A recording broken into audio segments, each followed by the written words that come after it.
नमस्कार, मैं अनामिका मिश्रा और आप देख रहे हैं आज की टॉप 20 न्यूज। चलिए शुरू करते हैं देश और दुनिया की बड़ी खबरों के साथ। पूर्व कांग्रेस सांसद सज्जन कुमार की 80 साल की उम्र में निधन हो गया। वो 1984 के एंटी सेक्रॉइड से जुड़े मामलों में दोषी ठहराए गए थे और अब उम्र कैद की सजा काट रहे थे। इलाज के दौरान दिल्ली के सफदरजंग हॉस्पिटल में उनकी मौत हो गई। 1984 में तत्कालीन प्रधानमंत्री इंदिरा गांधी की हत्या के बाद दिल्ली में बड़े पैमाने पर हिंसा हुई थी। अब उनकी मौत के बाद एक बार फिर 1984 रॉयड से जुड़े मामलों की चर्चा तेज हो गई। अमेरिका के भारत में एम्बेसडर सर्जियो गौर के श्रीनगर दौरे के बाद इंडिया पाकिस्तान डिप्लोमेसी में हलचल तेज हो गई है। गौर ने जम्मू कश्मीर को इंडिया का इम्पोर्टेंट पार्ट बताया था। उनके इस बयान पर पाकिस्तान ने कड़ी आपत्ति जताते हुए इस्लामाबाद में अमेरिकी चार्ज डी अफेयर्स को बुलाकर फॉर्मल प्रोटेस्ट दर्ज कराया। गौर ने इस दौरान सीएम उमर अब्दुल्ला से भी मुलाकात की और जम्मू कश्मीर की सिक्योरिटी सिचुएशन पर भी बात की। उन्होंने ये भी कहा है कि कश्मीर को लेकर अमेरिका अपनी ट्रैवल एडवाइजरी की समीक्षा कर सकता है। अब नजर इस बात पर है कि वॉशिंगटन इस पूरे डिप्लोमेटिक विवाद पर आगे क्या प्रतिक्रिया देता है। इंडिया ने न्यू दिल्ली स्थित पाकिस्तान हाई कमीशन के बाहर लगे एक्सटर्नल सिक्योरिटी स्ट्रक्चर्स को हटा दिया। ये कदम इस्लामाबाद में इंडियन हाई कमीशन के बाहर सिक्योरिटी बैरिकेड्स हटाए जाने के करीब 3 दिन बाद आया। इसी वजह से इसे दोनों देशों के बीच tit for tat diplomatic move के तौर पर देखा जा रहा है। पाकिस्तान और इंडिया के रिश्ते पहले से ही तनावपूर्ण हैं और ऐसे सिक्योरिटी रिलेटेड कदमों को काफी अहम माना जा रहा है। ये घटनाक्रम ऐसे समय में हुआ जब कश्मीर पर सर्जियो गौर के बयान को लेकर भी पाकिस्तान और अमेरिका के बीच डिप्लोमेटिक टेंशन चल रही है। भारतीय शेयर बाजार में कल तेजी देखने को मिली। सेंसेक्स करीब 628 पॉइंट्स चढ़कर 77,537.72 पर बंद हुआ, जबकि निफ्टी 50 करीब 154 पॉइंट्स की बढ़त के साथ 24,190 के आसपास बंद हुआ। ग्लोबल मार्केट से मिले पॉजिटिव क्यूज और बॉन्ड यील्ड्स में नरमी को बाजार की तेजी की बड़ी वजह में गिना जा रहा है। आईटी और कुछ दूसरे बड़े सेक्टर्स में बाइंग ने भी इंडिसेस को सपोर्ट दिया। हालांकि जियोपॉलिटिकल डेवलपमेंट्स और क्रूड ऑयल प्राइसेस पर इन्वेस्टर्स की नजर बनी हुई है। 21 अगस्त को सोने की कीमतों में हल्की तेजी या उतार चढ़ाव देखने को मिल सकती है। आज 24 कैरेट सोना करीब 1.58 लाख और 22 कैरेट सोना करीब 1.46 लाख प्रति 10 ग्राम के आसपास रह सकता है। आगे की दिशा इंटरनेशनल गोल्ड प्राइसेस, डॉलर और ग्लोबल जियोपॉलिटिकल टेंशन पर निर्भर करेगी। आज दिल्ली में पेट्रोल 102.12 और डीजल 95.2 प्रति लीटर पर स्थित रहने की उम्मीद पर है। फिलहाल दोनों फ्यूल प्राइसेस में कोई बड़ा बदलाव नजर नहीं आ रहा है। भारत और जापान के बीच डिफेंस कोऑपरेशन को लेकर भी बातचीत चर्चा में। डिफेंस मिनिस्टर राजनाथ सिंह की जापानी काउंटर पार्ट के साथ मुलाकात में दोनों देशों के स्ट्रेटेजिक और डिफेंस टाइज पर चर्चा हुई। इंडो पैसिफिक रीजन में दोनों देशों की पार्टनरशिप को काफी महत्वपूर्ण माना जा रहा है। डिफेंस के अलावा टेक्नोलॉजी और रीजनल सिक्योरिटी भी इंडिया जापान रिलेशंस के अहम हिस्से हैं। ऐसे समय में जब इंडो पैसिफिक में जियोपॉलिटिकल कंपटीशन बढ़ रहा है, दोनों देशों की बढ़ती डिफेंस पार्टनरशिप पर खास नजर है। दिल्ली में स्पेशल इंटेंसिव रिवीजन यानी कि एसआईआर की प्रक्रिया का शेड्यूल एक बार फिर बदल दिया गया है। इलेक्शन कमीशन के नए शेड्यूल के मुताबिक फाइनल वोटर लिस्ट अब 4 नवंबर को जारी होगी।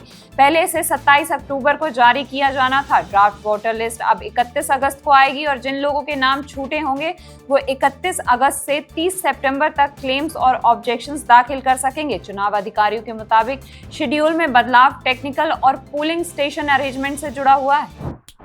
दिल्ली के नरेला में सिक्योरिटी एजेंसीज ने कुछ संदिग्ध हथियारों की जांच की कार्रवाई की है। रिपोर्ट के मुताबिक ये सामान मणिपुर में 2 संदिग्ध आतंकियों की गिरफ्तारी के दौरान बरामद किया गया था। मामले की जांच में Delhi police, special cell, army और फॉरेंसिक टीम शामिल है।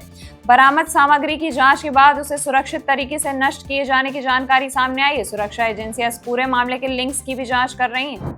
कांग्रेस नेता राहुल गांधी का छात्रों की गूंज कार्यक्रम 22 अगस्त को पुणे में होने वाला है। पुलिस ने कार्यक्रम को मंजूरी दे दी है, लेकिन इसके साथ 30 कंडीशंस भी रखी गई हैं। इसमें ऑब्जेक्शनेबल बैनर्स या इमेजेस पर रोक और धार्मिक भावनाओं को ठेस ना पहुंचने जैसी शर्तें शामिल है। कार्यक्रम को लेकर महाराष्ट्र की पॉलिटिक्स में भी हलचल दिखाई दे रहा है।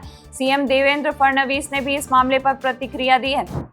यूएस प्रेसिडेंट डोनाल्ड ट्रंप ने ईरान के खिलाफ एक बड़े इकोनॉमिक ऑपरेशन की घोषणा की। उन्होंने चेतावनी दी है कि जो देश अपने बैंक्स, बिजनेस या दूसरे इंस्टीट्यूशंस के जरिए ईरान को इकोनॉमिक सपोर्ट देंगे, उन्हें भी कॉन्सिक्वेंसेस का सामना करना पड़ सकता है। ये बयान ऐसे समय आया जब यूएस ईरान टेंशंस लगातार इंटरनेशनल हेडलाइंस में हैं।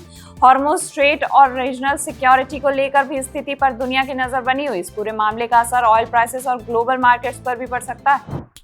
टाटा सन्स के चेयरमैन एन चंद्रशेखरन के पद छोड़ने के फैसले के बाद टाटा ग्रुप में सक्सेशन को लेकर चर्चा तेज हो गई है। ग्रुप ने नए चेयरमैन की तलाश के लिए कमेटी बनाई है। टाटा ट्रस्ट की भूमिका भी इस पूरे प्रोसेस में महत्वपूर्ण मानी जा रही है। ये मामला इसलिए भी अहम है क्योंकि टाटा ग्रुप भारत के सबसे बड़े और पुराने बिजनेस ग्रुप में से एक है। नए लीडरशिप सेटअप का असर ग्रुप की फ्यूचर स्ट्रैटेजी पर पड़ सकता है।